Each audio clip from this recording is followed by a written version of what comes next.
Hello and welcome. Happy Tuesday. It's This Is Going Well, I think, with David Cooper. I am David Cooper. It's This Is Going Well, I think, the show where no one's listening, no one cares, where every show's the last one. Today, a smelly guest. He stinks. At least when he's working, he might. He's a proctologist. He's quite popular on the internets. He practices north of Los Angeles at Thousand Oaks Proctology. You can find him on TikTok at TushyDoc.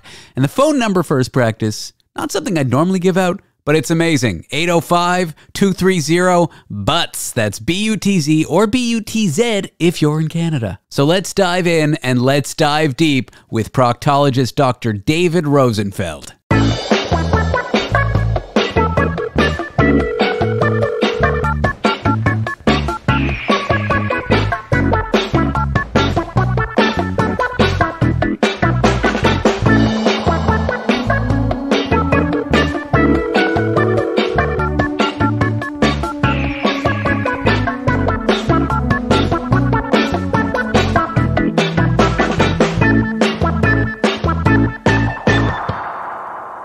Hi, David. Hi, David. Dr. David Rosenfeld. Thank you for doing this.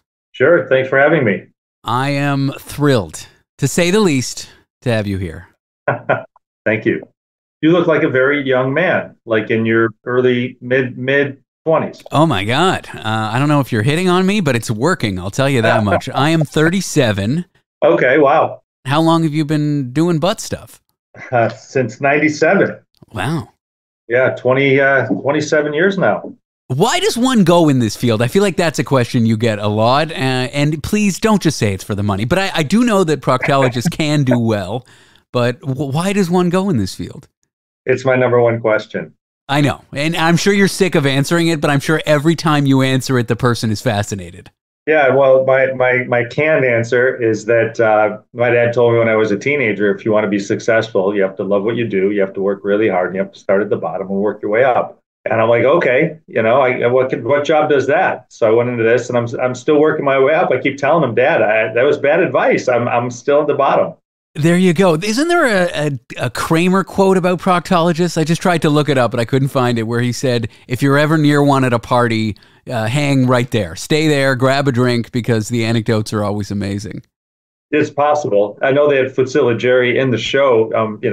I've seen that episode, and everyone talks about that. In fact, when I first started out, the producer of the show, I don't know which one, but he went into an office in Beverly Hills and spoke with the proctologist. I was there; they were there for a reason, and they came up with the episode, and they wanted Dr. Cooperman, to be on the show, but he wasn't there. At the very, very end, they showed his door, and I actually worked in that office for about 7 years. I joined that group. Cooperman happened to have retired already, and I joined, and I heard the story that he was the kind of the impetus for that.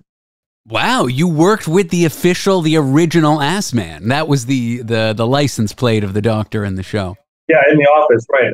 And I don't know if that was his license plate, because he retired about 3 years before I got there, or 4 years before I got there. But I worked with his partners, and everybody shares the story about how that happened. And honestly, being a proctologist it's interesting. Being the life of the party, I'm not really, I have a lot of jokes, but I'm not a comedian. Just do my thing. I'm pretty chill. You'd be surprised, how the conversation turns when people find out you're a proctologist.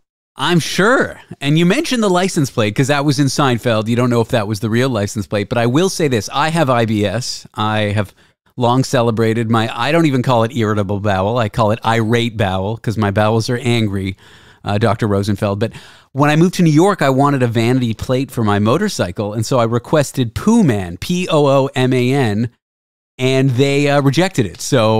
But I do have a check from the comptroller's office of the state of New York with the memo of the check. It just says Poo Man, refunding me for the fee that you pay for a vanity license plate. So I'm going to frame that check, because I have a government check that says Poo Man on it. I'm surprised they wouldn't do that. I see so many things out there that are close. They want like a description of why, and I wrote, I'm a member of like the People's Order of, I don't know, I just made up like an organization with because I knew they wouldn't. I have IBS and I'm crapping all the time. I'm like the poo man. They probably said, okay, that will do. And I wore my sweater for you, even though it's really hot in my apartment. It's the IBM logo, but as IBS. I just showed it to you. And that kills in San Francisco. I lived in the Bay Area for 10 years. Oh, you did? I did before I moved to New York. And all the techies know the IBM logo. And so whenever I wear this sweater there, it kills. But in New York, people are like, why are you wearing that ugly thing? That's funny. Yeah, IBM. I have a little cartoon about all the boats I would have, and IBM is one of them. And then, yeah, the floater would be another one. Rear Admiral. Those are the names of the boats if I had a boat. Yeah, I had something like, I think, 200 or some odd Bitcoins in 2011, and I sold them at about a $400 loss. I bought them for like $1, and I sold them for like 75 cents or something. I don't remember. And also, I had a lot of, not that I like Elon Musk, but I do like how much money I would have had if I didn't sell my Tesla stock in 2013 when it took a slight dip. Now it's, anyway. Well, funny. Well, I had Twitter until he bought it and then changed it. Now they're not even on the market. I don't know what happened to my shares, but I think they're worthless because he. You should have gotten some money for them. You should have gotten a check or a deposit in your brokerage account. Nothing. He turned it into X, and then I asked my advisor. I said, "So what happened?" He goes, "Nothing." He goes, "You got shares of nothing." He said, "Because it's not there anymore." But I shouldn't. There should be some extra money in your account because you know what? I don't want to. Let's not do. I just got in an argument with my friend who's a financial planner last night about how I'm organizing my finances. Okay, let's talk let's talk proctology. I feel like if you had a bad story about why you got into it, everyone would be mad. Like if it was just, oh, I don't know, I got the best grades in med school and courses related. I feel like you're almost forced to have a great story. And if you don't have one, you got to make one up. Well, the first one is that one. The other one is my dad was a dentist. I mean, he was a dentist for like 48 years and he retired. And I said, man, I would never want to be a dentist. That's so gross, putting your hands in people's mouths all day. So people look at me and like, well, wait a second. I'm like, I'm just kidding. Like they actually think I'm serious. I mean, that's the funny part when I tell them that they go, but I go, I'm kidding. Mouths are way grosser than butts, I think. If you look at just a cursory look at the adult internet, people are way more interested in going in and out of butts than they are mouths. Yeah, I don't know. So I have all of my answers, but I mean, the real one is just better lifestyle. And it was true. I mean, I definitely have a better lifestyle being a proctologist than I would a general surgeon or thoracic surgeon or any of the specialists. So that was really the main reason. And I don't take call anymore. I don't even do major colorectal surgery, which I trained to do. I just do proctology. So I'm truly a butt doctor. I was thinking of getting a plate that had like butt MD on it or butt doctor, but I just left it alone. Yeah, well, the disappointment when my plate was rejected. So yeah, I don't want to put you through that. No, I wouldn't want to be rejected by the DMV out here. Okay, so let's go through some of these things my producer wanted to talk to you about. In particular, I was watching one of your videos on fecal impaction. You want to walk me through what that is and why I should be worried about it? So, thanks for watching the video, David. I really appreciate it. I mean, they're great videos. And honestly, Tushy Doc, I couldn't say no. I am, just real quick, my mean follower is 55 and older, and 75% are women. Interesting. So it's very interesting that my demographic is 55 years young and women. So I'm very blessed. It doesn't surprise me because I feel like men are idiots. We don't care about our health. We're like, we're fine. Whereas women are smart. They're like, okay, I should know about my health. And yeah, I'm trying to get the younger generation. I'm thinking all these kids, I mean, it's all about farting and pooping. I think they'd be like laughing left and right and sharing the videos, but it'll happen when it happens.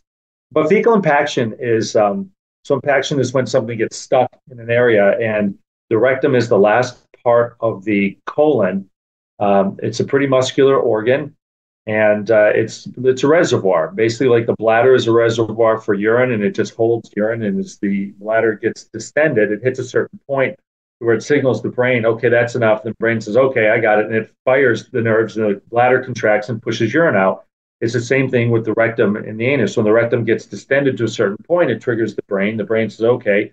It squeezes the rectum and you get the urge to go to the bathroom and all the stool comes out. If we get constipated, the one thing that the colon does, its main function is to suck water out of the colon for the body because the body needs water. So it's a dehydrating organ. And if we get a little constipated and the stool sits in the rectum is still absorbing water. So the stool gets a little bit harder and a little bit harder and firmer, and it becomes bigger and it gets harder to go through the narrow opening of the anus. And even though the anus can open pretty wide, when it gets impacted, it's just too big to come out. Then the hard part is that one, there's cramping inside the rectum. So the rectum's squeezing to get the stool out. Okay. And the anus on the other end is squeezing, saying, oh, no, no, no, no. I know it's coming out, and there's no way I can handle that volume of stool. It's just going to rip. I don't want that. So it's like having two ends of a blown up balloon. You're squeezing one end and you're squeezing the other end. And in the middle, there's a lot of pressure, and it causes tremendous pain in the pelvis. Also, the problem patients have is the only stool that will come out is liquid stool. So when liquid stool comes down, it goes around that impaction along the lining of the bowel, and it gets to the anus, and it just comes flowing out because you can't hold it in. And now this liquid stool, which is like battery acid, is pouring all over the anus, basically, all day. And it really starts to burn the anal skin, which causes pain, which causes spasm. And then the rectum and the anus are both spasming. It's just really a nightmare. I'm having what is it called? Like empathetic pain? Like I feel the pain as you describe it. Yeah, it's really harsh. I mean, if you and anyone who's had IBS and who's had gas pain, so you get this really bad gas pain. It's kind of a crampy in your abdomen, and it's just a little bit stuck, and it's just like, whoa. I mean, it's like that kidney stone type pain. It really hurts. It can buckle people over. Now, when patients don't go to the bathroom and it remains impacted, it gets so tight in the rectum that the rectum lining starts to die. It becomes what's called necrotic. And the lining gets so weak that the liquid stool will seep out into the pelvis, and that can cause peritonitis and an abscess or even feculent peritonitis, where so much stool leaks out, it's all over the abdomen. Is this life-threatening? It is life-threatening, absolutely. People get really sick when the rectum perforates and all that stool comes pouring out. And it's a tough operation to get into because there's stool everywhere, and those patients would require an ostomy or a colostomy for a while. But yeah, so when they come into the office, they'll tell me the story. I know exactly what's going on. And what we do in the office or the emergency room, if they go there, is to basically do a digital exam, do a rectal exam, put a finger in, you feel the firm stool, and just use your finger to break up the stool into pieces and pull it out, piece by piece, until you work the bolus, that large bolus of firm stool out, and then a few enemas, the rest of it comes out. And I will tell you, as far as a satisfaction score, I'm feeling just like I was feeling the pain when you described it. I'm feeling the relief right now. They'll rate it a 12 out of 11. I mean 12 out of 10. When I'm done and they use the restroom and they sit in the chair, now their bottom's sore, obviously the anal skin is pretty tender, but you can just see the look on their face. I mean, they come in pain and agony, and just their eyes are they're sullen. They're just so down and out. When they're leaving, their shoulders are, their head is up, their shoulders up, they're smiling. I mean, I get hugs from all the patients. They're so blessed, and I'm blessed. I mean, I'm the one who's blessed, I think, more than they are. I mean, I have this gift of being able to help them out of a really bad situation, but that is the one thing that really turns people around very quickly. Wow. The fact they come in and trust me to do it, I mean, again, more blessings. I mean, just amazing that someone come in and trust me to do it. But when you're in, dire straits like that, it's almost you're at a point where, I've got nowhere to go and I'm on my knees. So just take me there and whatever you have to do. So how to avoid it, I guess, is my question. I've got a graphic description of what happens, and once it's happened, how to cure it. But how do I avoid it in the first place? Right. Well, I tell patients if we don't have a bowel movement for 24 hours, then take a gentle laxative. That quick? So if I'm not pooping once a day, a gentle laxative? Pretty much. I mean, if your habits every day, it's fine. But if your habits every day, and let's say you go 8 o'clock every morning and you don't go that whole day, wake up the following morning and it's really not there, then the second day, start taking a gentle laxative, because that constipation, you wait 2 days, it gets a little bit worse. So if you're typically an everyday person and you go a full day without having a bowel movement, the following day, take something to help you go if you didn't wake up and have a bowel movement normal time. A lot of people drink coffee. Caffeine's a stimulant, so they don't have issues because of drinking caffeine. Prunes will help. As far as, if you haven't gone to the bathroom, try prunes. Milk of magnesia is a good one. Senecot is a gentle laxative that works really well. So those are some of the gentle ones. And if nothing works over a couple days, then go to something stronger like Dulcolax. So watch out for it early is what I'm hearing. Don't let a week go by until it's a crisis. Correct. I mean, some people go 3 or 4 days and they haven't gone. That's when things start to really get difficult, because the stool's now a little bit too hard for them to go. And I had patients who've done it themselves. They said I had to put my finger in and pull out the stool, and they just knew in their own mind that this is what they were going to have to do. And then when they came in, they were feeling better, and I just made sure there was nothing left. And they did a really good job on their own. Yeah, my girlfriend, of course, hasn't ever done that because I would never admit to the fact that she once woke up in the morning distraught, went and got some suppositories and did it herself. That never happened. No. I recently got the first finger up the butt, not in a sexual context, in a medical context, because I was complaining about a little bit of blood in my stool. And I later found out bright red is probably good because it's on the outside. It's the blacky dark brown where it's deep within the... and she said, my doctor, after doing an examination, she said I have a fissure. And I got tested for, what was it, celiac? I don't have celiac. I still have to do a stool test for Crohn's. But she said if it doesn't go away, normally they heal on their own, which I think it has. I don't know. Pain or no pain? Occasional pain when I have to wipe a lot, but generally no pain right now.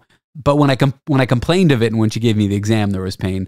But a friend of mine had a fissure that didn't heal. He got it from sex. He's gay, and I don't know. He should use lube, but he doesn't. And he had to have a shot of Botox in his butt to try to stimulate a healing. Is that something that happens?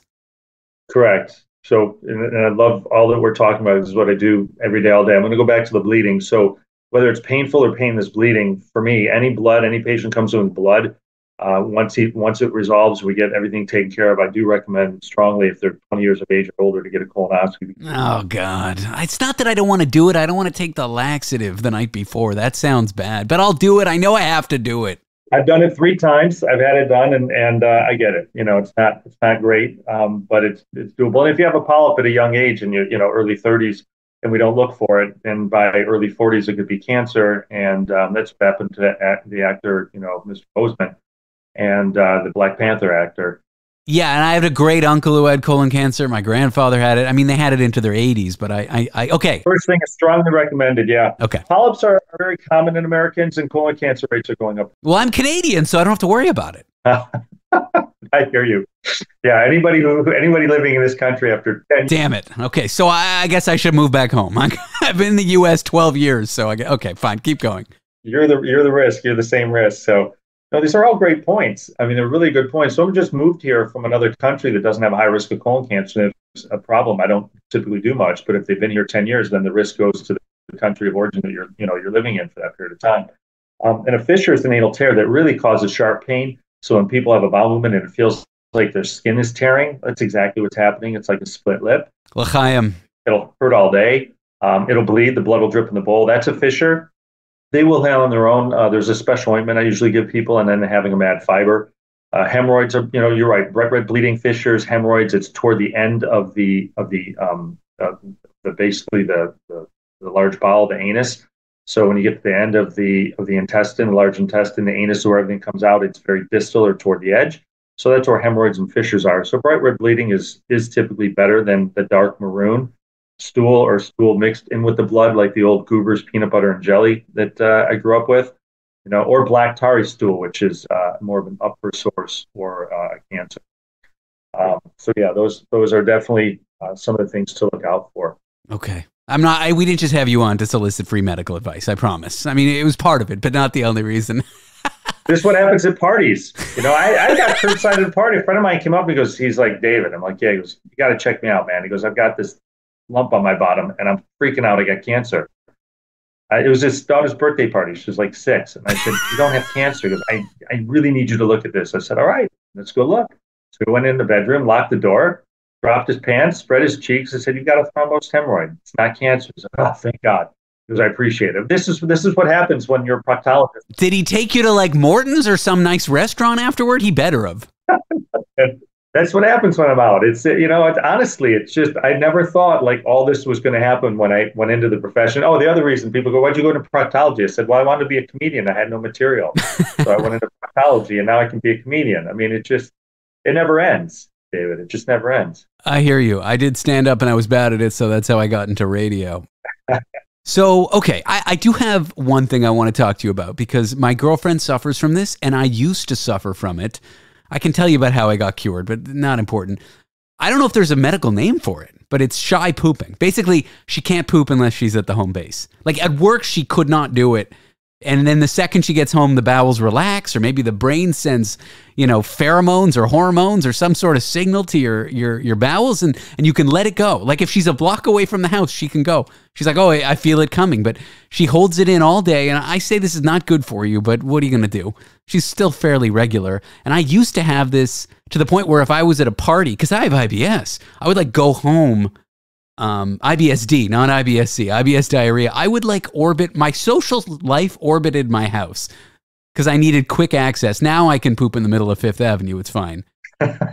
I can do it on a plane. I'm easy. I still have shy peeing on planes. Really? That's a story for another time. Yeah. Childhood trauma. My dad used to go to the racetrack, and if his horse was running and I had to pee, I'd get screamed at. Don't yell at your kids, I guess. You know what? I'm going down a stream of consciousness journey, but what I want to talk about is shy pooping. Have you heard about this? Have you talked to patients about this? Not specifically the term shy pooping. However, many people don't like to go out in public. When you think about stool, you think about anal, rectal, hemorrhoids, it's all embarrassing. And, when you go out in public, if you fart, you're going to make noise, and you get out of the stall, people are going to see you, and that's that embarrassment. Oh, now they know they've seen me, and they know that I was farting in a stall, or the smell. Yeah, God forbid they know that I pooped. Like, it's wild, the logic there. I know, but being out in public, or the toilet seat, and who else has peed on it, more for men than women, because women all sit when they pee, but I'm sure the toilet seats could be. Well, some women hover, and they don't hover well, so they get it all over the lid just like men. It's gross. That's true. Yeah, public toilets. And then if you're at a friend's, it's one restroom, there's 30 people, there's a party, you walk out, someone walks in, and, it could have been the third person behind you, but they don't know it. You're the one who walked out, so, it's yours. And it's quote unquote embarrassing. So behind the scenes, the subconscious knows where you are, and you just don't have to go. And then as soon as you get closer to home, it knows that you're getting closer to home, and things start to stimulate and go, oh, now I have to go to the bathroom. So it's a real thing. I have a fiber. It's called Perfect Poop. It's just raw psyllium. It works for IBS-D and C. It works for constipation, diarrhea. And the biggest complaint I have when I see people is that, okay, doctor, I am going to the bathroom better than I ever have, but I am so mad at you. And I said, why? Because I went into the grocery store, started pushing my cart. I was down the aisle, and I had to poop, and I pooped in public, and I never poop in public. And now I'm pooping in public because when I have to go, it's a really strong urge. And that's what a good bowel movement will do. And that's the biggest complaint, is they have to go in public. And I say, well, how was your bowel movement in public? Oh, it was amazing, but I just don't want to go out in public. And now the brain, it can't control whether you're going or not going, because when the volume is large and soft and the rectum gets a hold of it and starts to push, you got to go. It's just like peeing. If you drank a full glass of water and then went out to the market, and 20 minutes later, there's a nice 8-ounce glass of water, you drink it in like 10 seconds. Within 20, 30 minutes, you got to go to the bathroom. You're not going to hold it until you get home. You go in the bathroom and you pee. Taking fiber doesn't make you go in 20 minutes, but 6 hours later, when you got to go, it's like, okay, time to go. And behind the scenes, the brain knew there was a bathroom there. If you're driving your car, it's typically not going to do it. But if you stop your car and you go into a fast food restaurant, because you're on a long trip, now the brain knows there's a bathroom, and it starts to stimulate, and you go, oh, I got to the bathroom in this fast food restaurant, and I can't believe this is going to happen, but I'm going to go do it. So that's what psyllium fiber will do for pretty much everybody. And I'm a huge fan. I've been taking it for 26 years, and I'll never stop. I'm writing this down. Psyllium fiber. Psyllium. Yeah, psyllium fiber. It's all over all my TikTok videos. I talk about it all the time, and I've been talking about it since I got into my profession, because it's in all of our books. It's the number one, basically the number one remedy for relief of so many different ailments of anal, rectal, colorectal health, lowering the risk of getting diverticular disease, diverticulitis, for hemorrhoids, for fissures, for itching. You name it. The books say, take psyllium, take psyllium, take psyllium. And the better the bowel movement, and the better the health. It lowers cholesterol naturally. It helps balance blood sugar. The good bacteria eat it, and the good bacteria are great for our immunity. So when they grow and multiply and improve their health in our colon, then our basically our immunity improves. Taking it about a half hour before meals makes us full, because it expands in the stomach, so it can help with weight control and weight loss. If someone's working out and taking psyllium, they could actually, it'll help with their eating. It'll curb what they're eating, so that's great for maintaining weight control. It's just got so many health benefits. Like I said, I've been taking it since I was 31. I'm now 57, and I'll never stop. You look good. Now, I will say for some people, just like you're saying, when you're in the car, you're not going to go because the brain knows.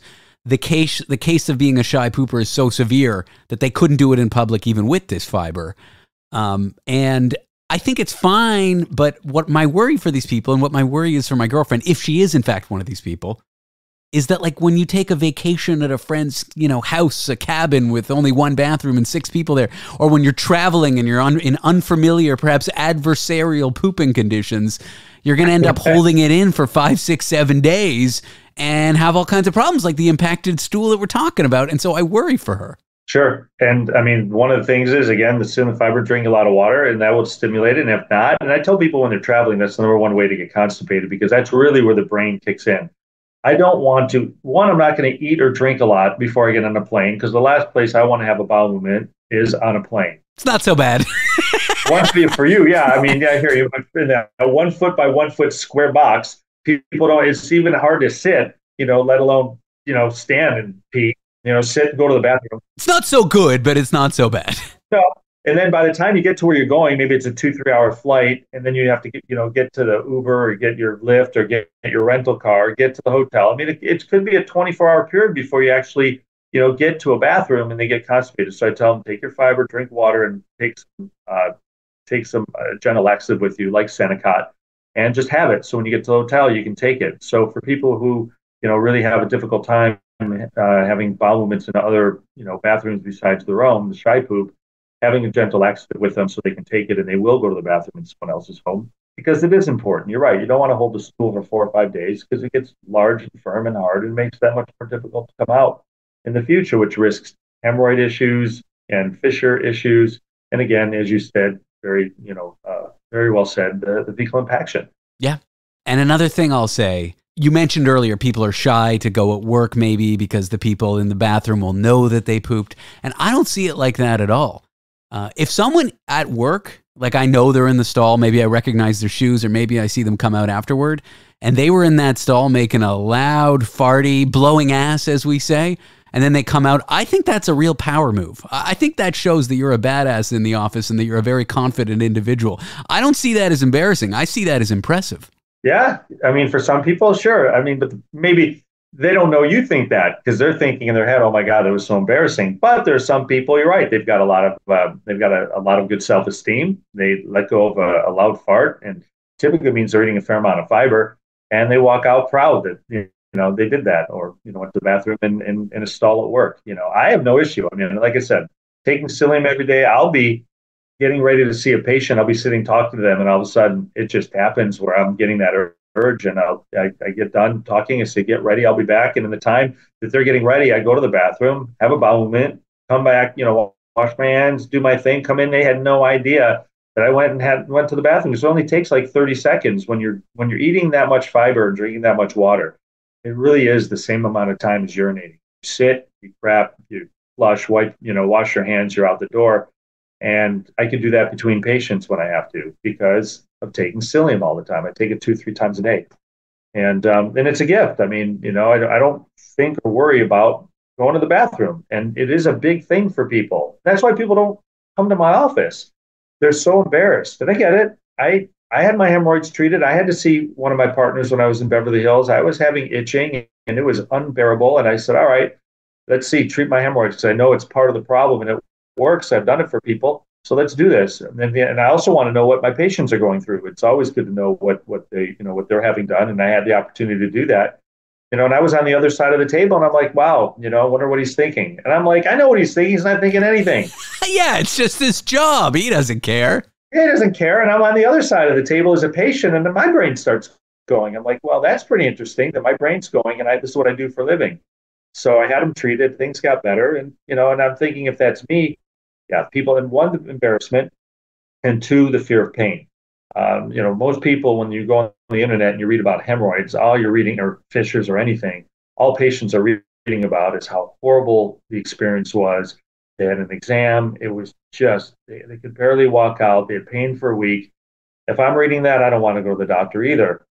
After patients see me and they had zero pain, they're like, wow, I mean, that was great. I thought it was going to be so painful. I say, well, it's our job as professionals, especially subspecialists, not to hurt you. So do me a favor, go online and start writing about it and let people know it doesn't hurt. And they kind of smile and say, I'm not telling anybody I came to the proctologist. Not a chance. And I'm like, well, that's why we're the Rodney Dangerfield of all the professions. I mean, we get no respect. I mean, no one will talk about us, you know. I mean, they'll talk about everybody, their hairdresser, their dentist, you know, the plastic surgeon that did their plastic surgeon, talk about everybody, but not the proctologist. I love it. Let's talk a bit about your practice. I don't normally give out phone numbers on my show, but I love the phone number of your practice. It's 805-230-BUTTS. BUTZ. Or in Canadian, I still speak Canadian, it's BUTZ. And your practice is what, north of Los Angeles? Or It's, north of Los Angeles and northwest. It's Thousand Oaks, California, which is about, well, without traffic, about 50 minutes from LA. And in traffic, it's about 3 days. California traffic's horrible.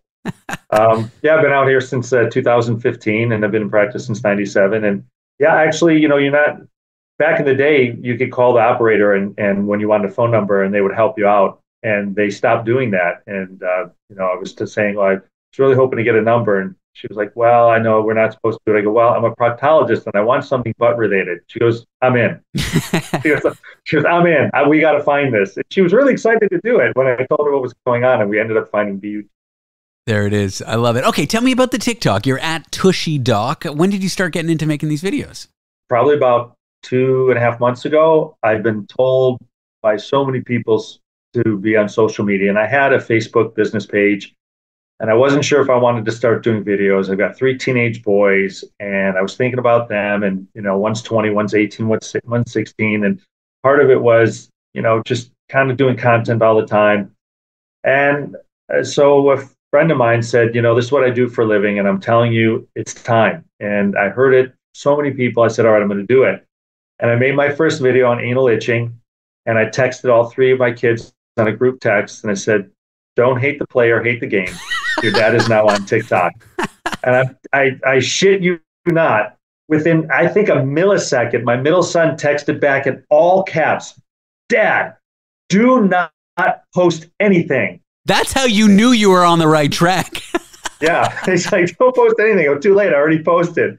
And I mean, I'm not going to text that quick for my kids. I usually text them and they ghost me. I mean, they're teenagers. They don't want to talk to their dad. And I texted that, and within a millisecond, it's like, do not post.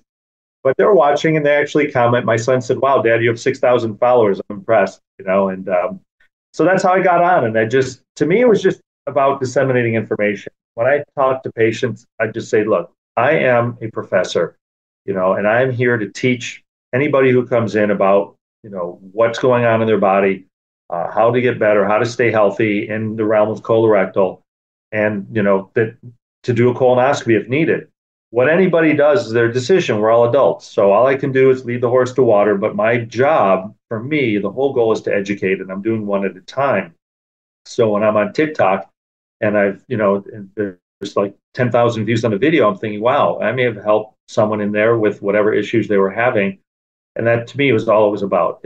If I get this information out there, people can be healthier in their colorectal, anorectal health, which is, it's a big thing. I mean, when your butt hurts, it's debilitating. Oh, believe me, I know.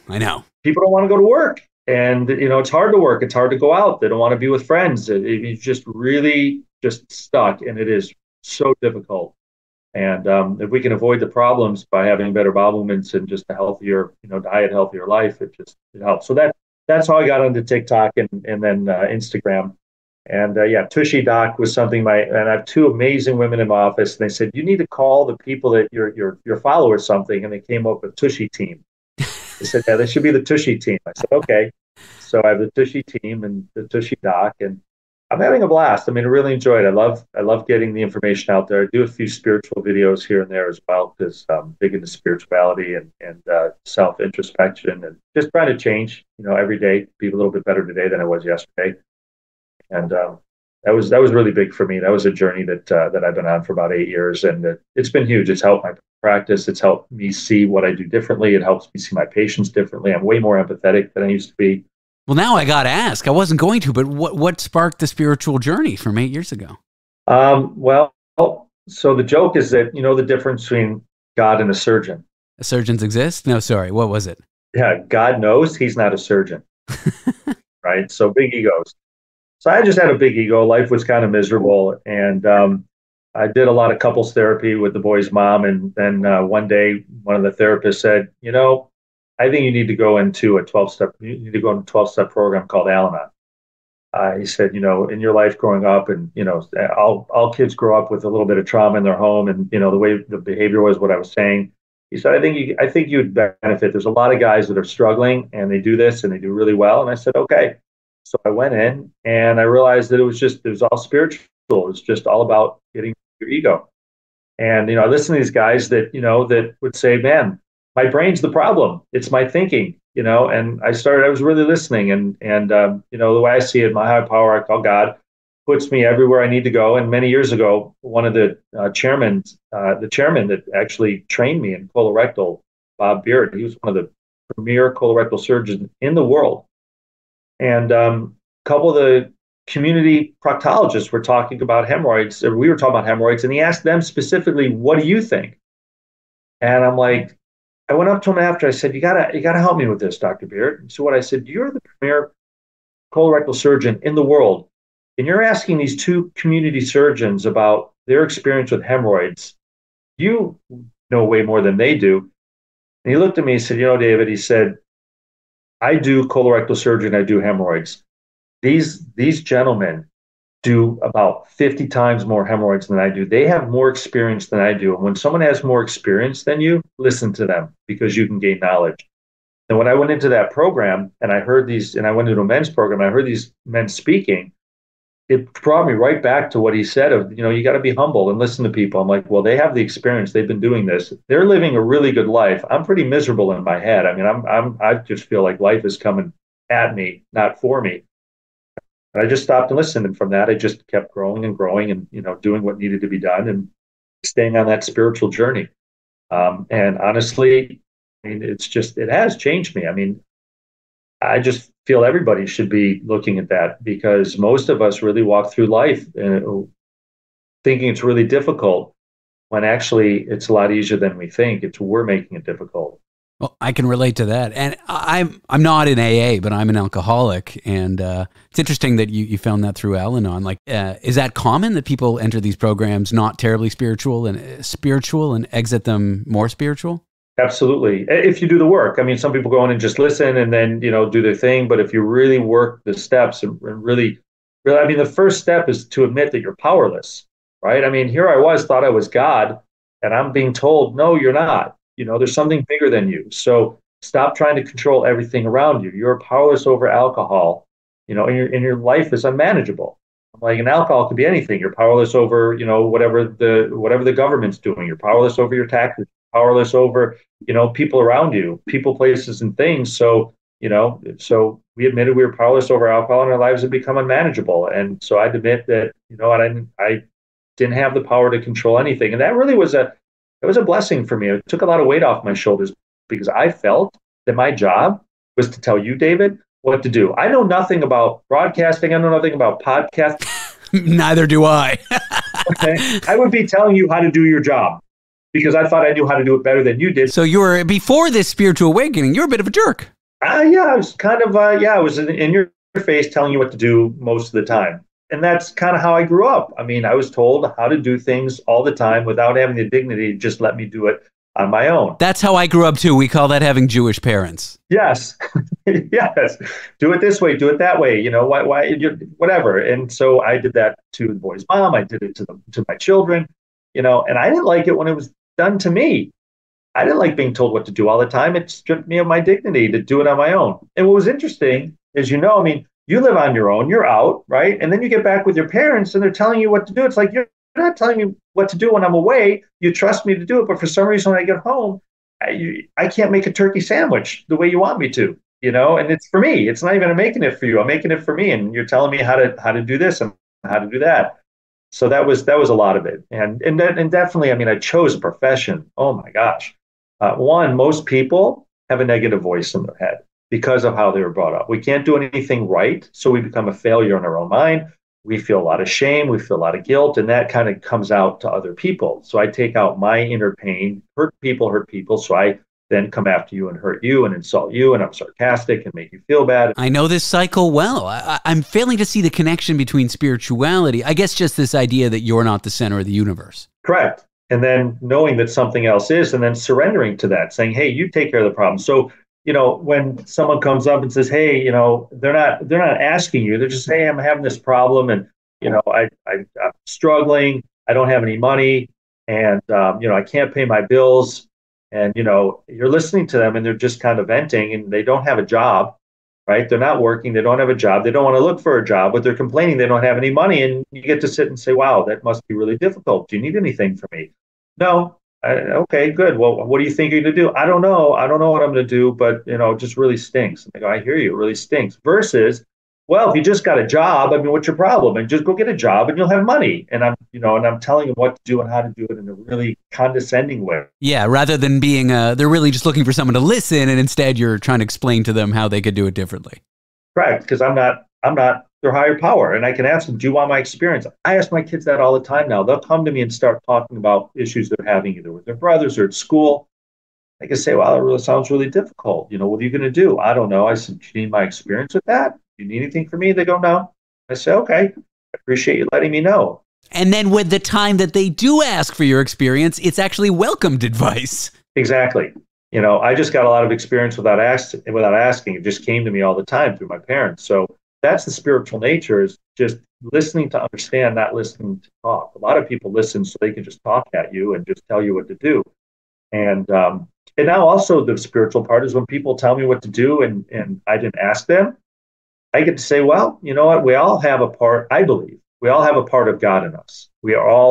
There's a piece of God in every single one of us which connects us. And the way God talks to me is through you or anybody else that's talking to me. Even if they're being insulting or yelling or whatever it is, there's a message there. Ignore the noise, hear the message. So I listen, and I remind myself that I have 2 ears and 1 mouth, so I should listen twice as hard as I talk. And just hear what they have to say. Even if I didn't ask for it and I might not like it, I could walk around and say, "Okay, what can I get? What can I take from that? What's the benefit? What's the blessing of what was just said?" And then I walk away thinking, "Wow, I just got a benefit from that," versus, "Wow, this person is really controlling and trying to tell me what to do." And I, get in an argument with them that they have no idea what they're talking about. And we go round and round and round. And most people, David, are saying that and saying it in a way that's a little bit condescending if they do, because again, they're hurting. And they want to get an argument with you so they can deflect what they're feeling onto something else, because I don't like how I'm feeling. And that's in a lot of therapy as well. And then also, besides the 12 step, I did 3 years of trauma therapy and had a great book that helped, put the pieces together about why my behavior was so controlling or shaming or blaming or manipulative. I didn't know how to communicate. David, I was not really taught well how to communicate my feelings. Neither was I, but I've been to way too much therapy.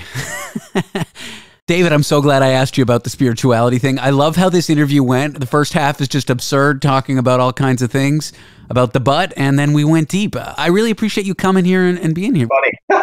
We went deep. We did like a colonoscopy. Pun, I'm going to say intentional, even though it wasn't. We did go deep. Okay, I got to ask you, though, what's the weirdest thing you've ever found in someone's butt? A vibrator. It's always the vibrator, isn't it? It's true. It was a long time ago, and a gentleman came to the ER, and I got the call that he was with his partner, and he just admitted it. Yeah, it's there, it's stuck, and you could hear it with the stethoscope, and it was on. It was still on, actually. It had been on for about 9 hours. Oh boy, 9 hours. Yeah, at that point, by the time I got into the operating room a couple hours later, it had been on for 11 hours. It did not. He never wants to stimulate his prostate again. That's like, if you're going to use toys in the butt, they should have either be very long or have a very wide base. That's my advice to people. That's true. Or I've shared with people, get a very heavy, like 40-pound fishing line and tie it on. 40-pound test. 40-pound test, 80-pound test to tie it on so you can pull it back. But the thing is, it's going in with a narrow end, and then the base is flat. And then when it gets up on that angle, it's really hard to get it down and out around the sacrum, because the sacrum is now, it's in an angle where it's kind of going. Oh, you're hurting me. I know. And so I got very lucky. I was able to get it out in the OR when he was relaxed. And so that was one. And then someone came into my office with a keychain ornament, kind of like a little light he and his wife were playing around, and that one was a lot easier. I could feel it. It was moving around, so I just gave him an enema and said, "It'll come out when you go to the bathroom." Gave him some kreplach and told him to shut up. Don't flush, because I don't want you to flush that and plug the toilet. But those are a few of the things. Well, I'm glad I asked. David, I'm going to let you go. Thanks so much for doing this with me. It was a lot of fun. Sure, I appreciate it, David. Thank you so much. All right, and folks can find your fantastic videos at Tushy Doc on TikTok. Thank you.